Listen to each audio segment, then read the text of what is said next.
αλλά και με τη ψυχολογία των ηρώων και τον χαρακτήρα τους. Και ήθελα να σας κάνω και μια ερώτηση. Σε μια συνέντευξή σας μιλάτε για τη στιγμή που ένας συγγραφέας αποφασίζει ότι αξίζει τον κόπο να ασχοληθεί με μια συγκεκριμένη ιστορική στιγμή και να την κάνει μυθιστόρημα. Πείτε μας λίγο γι' αυτό. Ναι.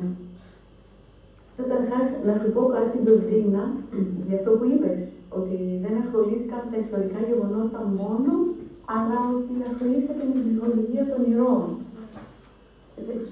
Νομίζω ότι δεν μπορείς να γράψει κανένας και καμιά μας δεν μπορεί να γράψει ένα μυθιστόρημα χωρίς να δημιουργήσει ισχυρές προσωπικότητες, ισχυρούς χαρακτήρες. Αλλιώς, αυτό που γράφεις φαίνεται προσχηματικό. Δηλαδή, κατάλαβες, είναι σαν μια βιτρίνα που δεν έχει όμως από πίσω τίποτα απολύτως.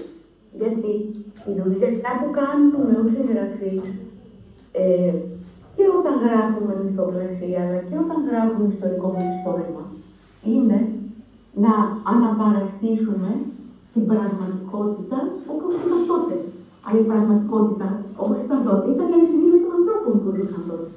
Οπότε εγώ πρέπει να μιλήσω για τους πραγματικούς ανθρώπους. Οπότε πώς είναι δυνατόν να μιλήσω για εκείνη την περίοδο αν δεν παρουσιάσω τον Αχιλλέα στις μέρες που δακρύζουν, που έχει διαβάσει, με όλα του τα όνειρα, να παίξει κάποτε τη ηλεκτρική κιθάρα, με τον έρωτά του για τη Βάσια, με την αγάπη για την βαρδάκια της γιαγιάς του,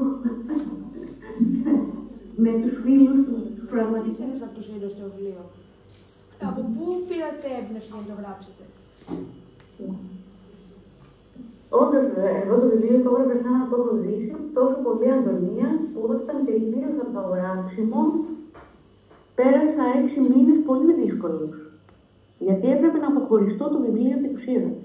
Και δεν μπορείς να φανταστείς πόσο μεγάλη δυσκολία πέρασε. Δηλαδή, δεν ήθελα να αποχωριστώ την ιστορία. Δεν ήθελα να αποχωριστώ τον Τάκη, δεν ήθελα να αποχωριστώ τη Σταυρούλα, τον Πέπο, κανέναν του. Και ήταν σαν να έζησα, Αντωνία, μια μεγάλη απώλεια. Πέρασαν 6 μήνες για να ξαναπροσαρμοστώ στην πραγματικότητα και να συμφιλωθώ με την ιδέα ότι τώρα πια δεν θα ζω κάθε μέρα μαζί του. Μου ήταν πολύ δύσκολο.